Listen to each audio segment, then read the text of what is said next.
Hello,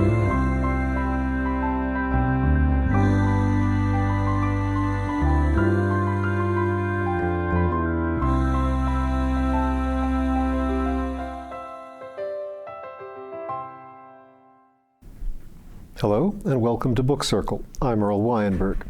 This time we're going to continue our reading of Cheerfulness Breaks In by Angela Thurkill. Now that the days were longer, or as the dean said, the hours of daylight were perhaps a more correct expression, Mrs. Crawley decided to give a dinner party, nominally in honor of a retired colonial bishop who was going to do locum work in Little Misfit, whose vicar, Mr. Tompion, had managed to get abroad as a chaplain with the Barsetshires, but really because she felt that she would die unless she for once got into proper evening dress and knew that many of her friends shared her feelings. It was to be a slap-up party of 18, with all the leaves but one put into the dining room table, which when fully extended could take 24. But Mrs. Crawley made a concession to the troubled times by inviting people who were either staying in Barsetshire or could come in the same car and save petrol. Under the first heading were the retired bishop, who was staying at the deanery till the vicarage at Little Misfit was ready, Noel Merton, who was again down for a night's leave, and Miss Pettinger, who of course lived near the high school in a charming Georgian house which was far too good for her. Under the second were Mrs. Brandon, Delia Brandon, and the Millers from Pomfret Madrigal, who were coming with Sir Edmund Pridham in his car, and the Archdeacon from Plumstead and his daughter, who would pick up the Burketts on their way. Mr. and Mrs. Keith had been asked, but Mrs. Keith was not well enough to come, so Mrs. Crawley had asked Lydia instead, knowing that Noel would be pleased to see her. The party from Pomfret Madrigal were the first to arrive. Mrs. Brandon, with a charming and quite illusory air of fragility, wafted herself into the drawing room in a chiffon cloud of every soft color of sweet pea, followed by Mrs. Miller in a dark blue dress with a dark blue velvet jacket, and Delia in green. The colonial bishop was introduced to Mrs. Brandon, and being unmarried, at once felt thankful that Little Misfit and Pomfret Madrigal were only 3 miles apart. True, petrol was rationed, but he was a confirmed bicyclist, having covered on that exhausting machine many hundreds of miles of his sub-equatorial diocese, where he was known to his flock as Mbangangango, or roughly in English, roly-poly witch doctor. "I am delighted to hear that you are coming to Little Misfit," said Mrs. Brandon. "Mr. Tompion is quite delighted, and so is his wife, but of course, as he is an army chaplain, he is not there." The colonial bishop, by now almost demented with admiration, said, "No, of course, one could quite see that."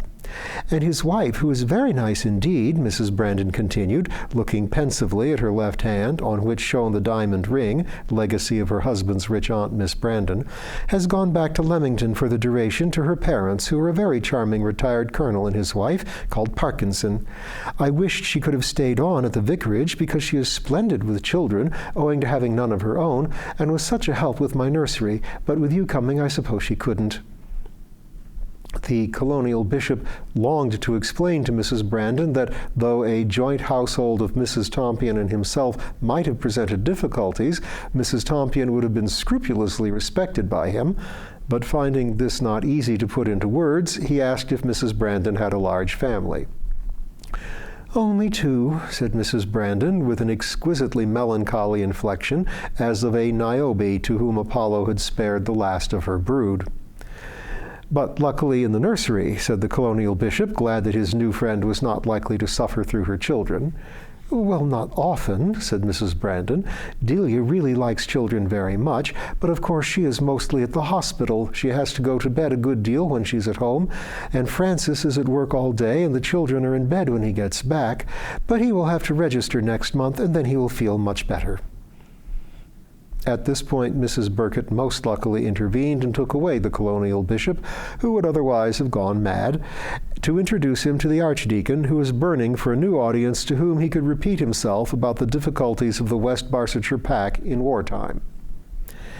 Noel Merton now claimed Mrs. Brandon, who said it was a long time since she had seen him, implying by her voice and look the epithet deceiver. Noel said with proper gallantry, not half so long as it was since he had seen Mrs. Brandon, and they both laughed, for they were excellent friends, and voyaged about the Pays du Tendre in great comfort with return tickets. "Listen, Lavinia," said Noel, serious for a moment. "Mrs. Crawley has put me between Mrs. Burkett and Miss Pettinger. I love the one and have every intention of hating the other, but what I really want is to have a talk to you. Will you league with me after dinner?" "Of course I will," said Mrs. Brandon. "This dress fluffles out very nicely, and if I sit on the little green settee, there won't be room for anyone unless I choose to make it." And then the party from Plumstead and Southbridge School came in, the Archdeacon's daughter apologizing for their being late, but she had been working the tractor at Starvacre till the last moment and was so stiff she could hardly get her breeches off. The Keiths and Lydia followed hard upon, and then the whole party had to wait for Miss Pettinger.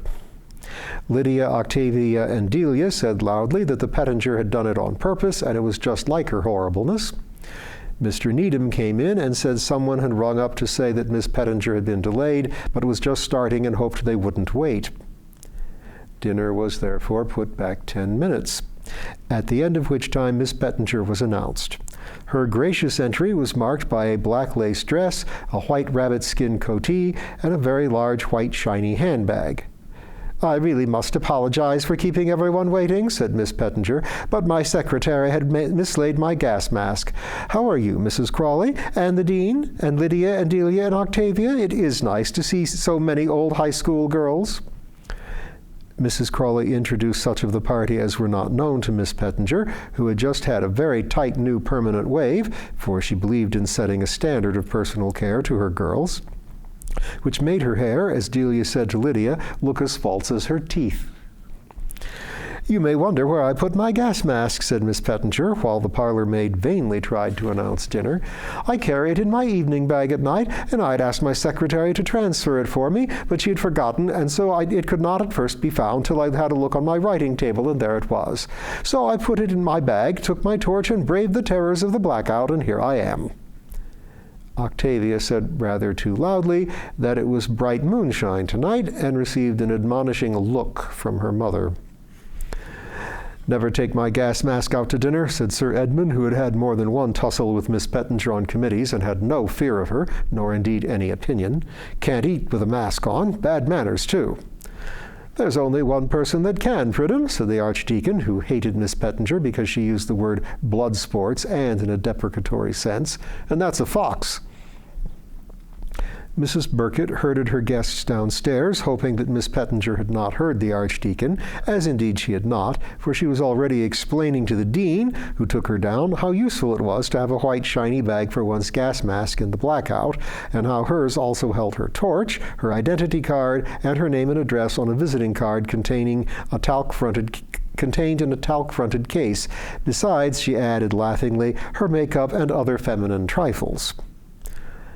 "Much as I like sitting next to you," said Noel, who was between Miss Pettinger and Mrs. Burkett, to this latter lady, "I'm looking forward with rapture to the moment when half the heads will turn to the left and half to the right, instead of half to the right and half to the left, as at present.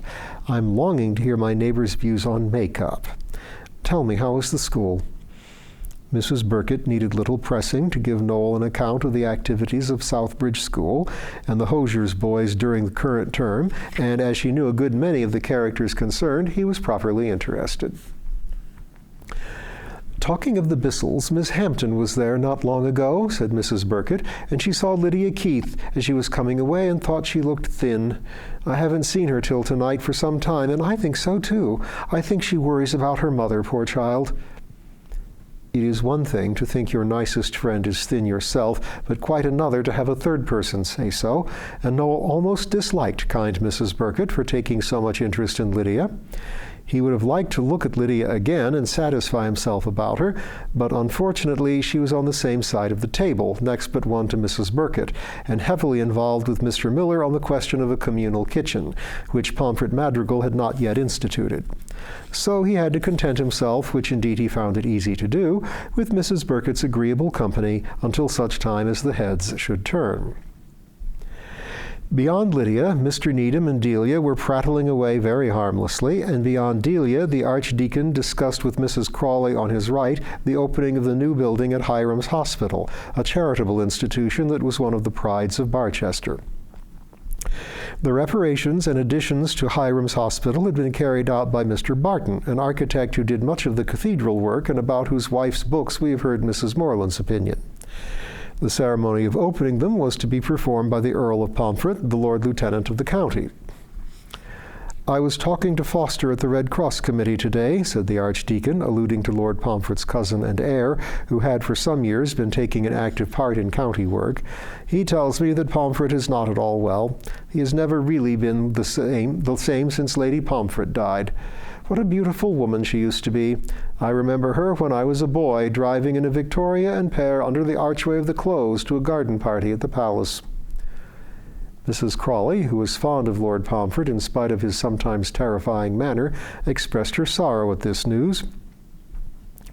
"There's no doubt Foster will do well," said the Archdeacon, "but Pomfret will be very much missed. He stands for a great deal that we need at the present moment." "Sally will do very well, too," said Mrs. Crawley, for Mr. Foster's wife, who had been Sally Wicklow, was a great friend and ally of hers. "They are a good lot, the Wicklows," said the Archdeacon. "You know her brother Roddy, Pomfret's agent?" Mrs. Crawley said she did, and was very fond of little Mrs. Roddy Wicklow, daughter of Mr. Barton, the architect. "That all brings me round to what I wanted to tell you," said the Archdeacon. "I don't know if you remember Mrs. Roddy's brother, Guy Barton.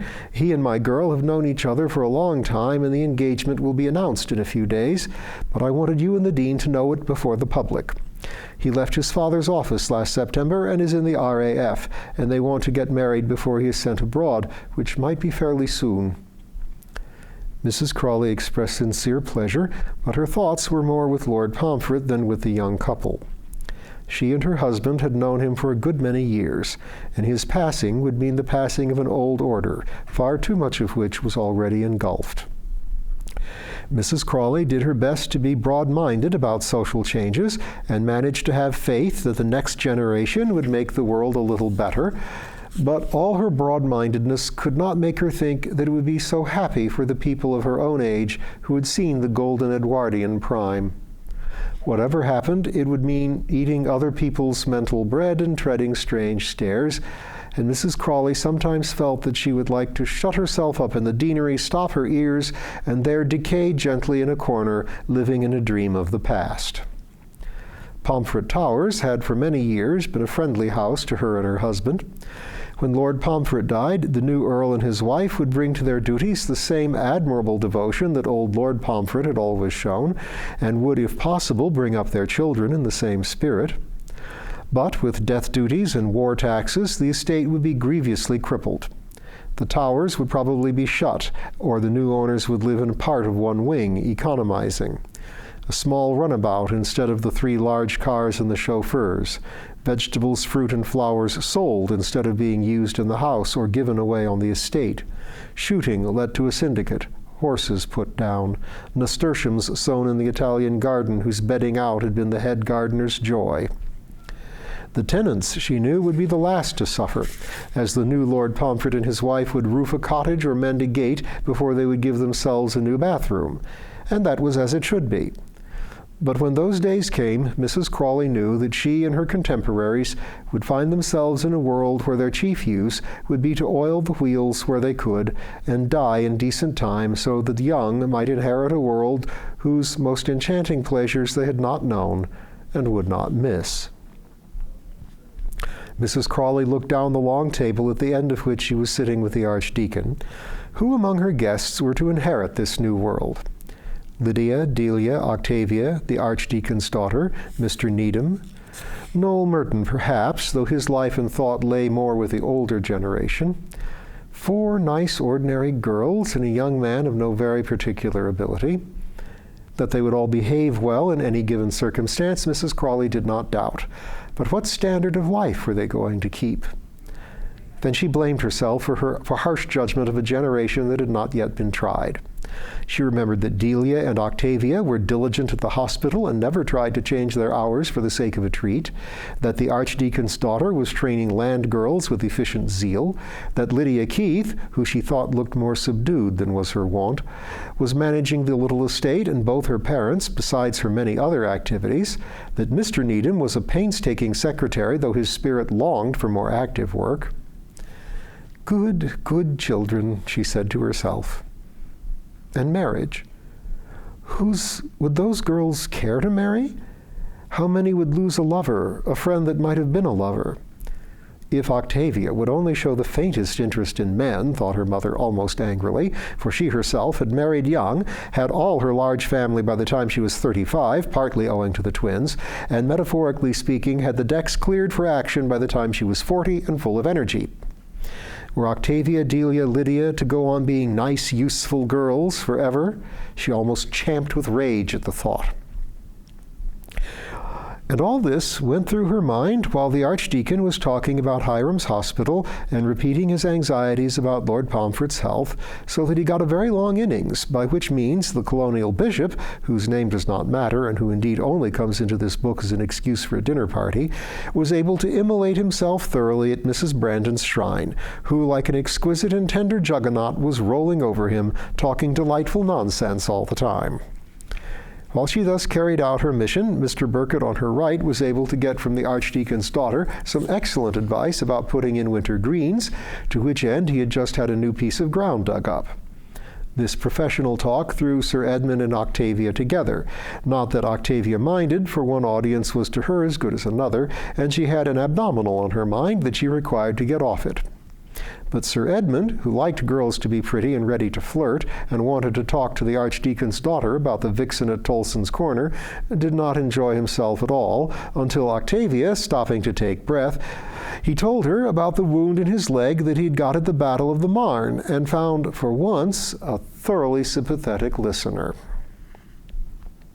Beyond Octavia, Mr. Keith talked quietly to Mrs. Miller about some new books and the fate of Brandon Abbey, which had been left by old Miss Brandon as a kind of home of rest for veterans of her brother's regiment. But, owing to trustees and things, Mrs. Miller said it had not yet been properly organized, for a great deal of alteration and new plumbing had to be done, and there was a good deal of red tape with various ministries. Now, however, the government had taken it over, plumbing and all, as a military hospital, so it was just as well, and she was sure old Miss Brandon would have been pleased. Looking across the table at Lydia, she said she was so glad to see Miss Keith again, and how delightful she looked, but a little tired.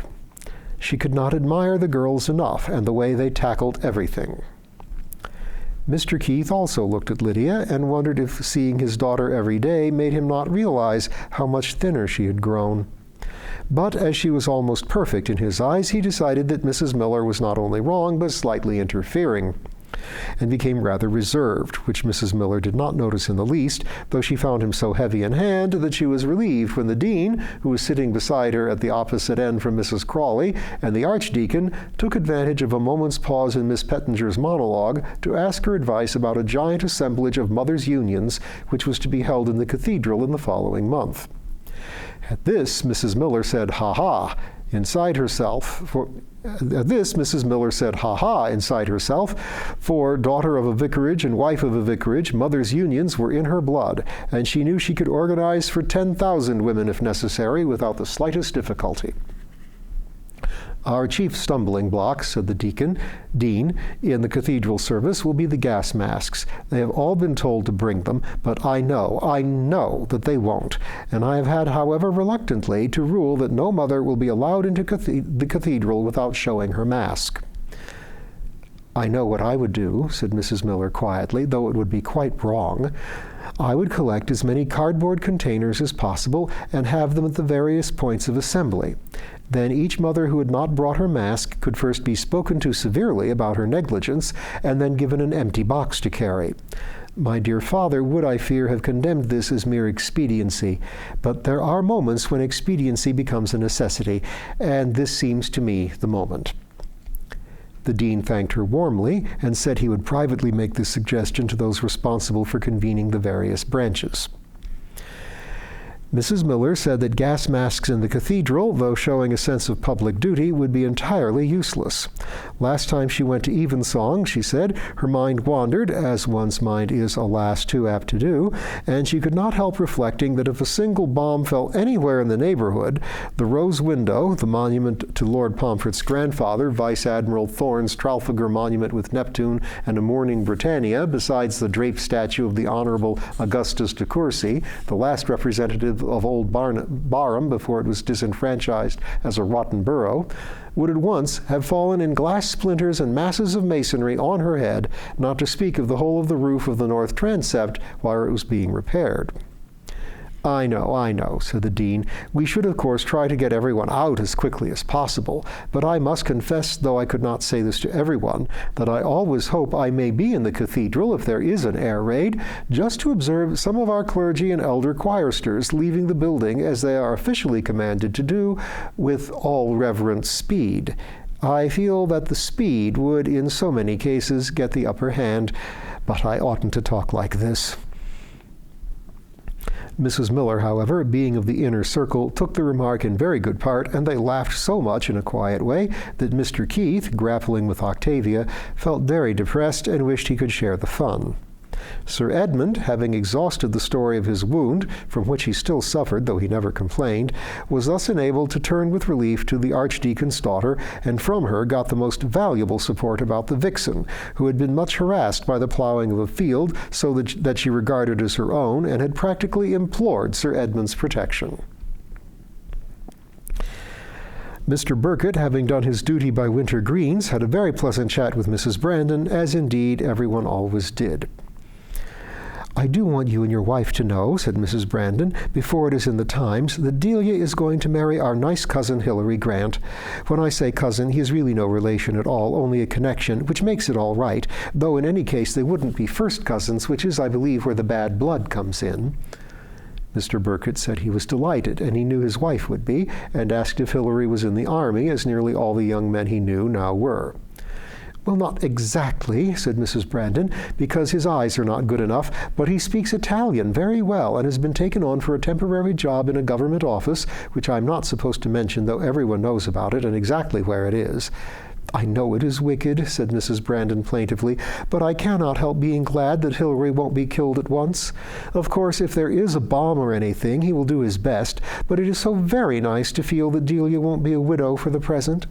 If he is sent abroad, she will go back to the hospital, unless, of course, she is going to have a baby, which I do hope she will, or nurse will never forgive me, and then she would come home. Mr. Burkett, disentangling Mrs. Brandon's various emotions, said a suitable word for each, adding that he saw nothing wrong in being glad that one's daughter was not likely to be a widow at once. You know, he said, that Geraldine is engaged to Jeff Fairweather of the Barsetshires, whose brother married Rose. They're a very undemonstrative couple, but they have known each other for years, and we are very happy about it. And Rose is to have a baby in August. Mrs. Brandon was enchanted, and they plunged together into an orgy of grandmothering and grandfathering that lasted them till dessert. And we'll get to dessert next time.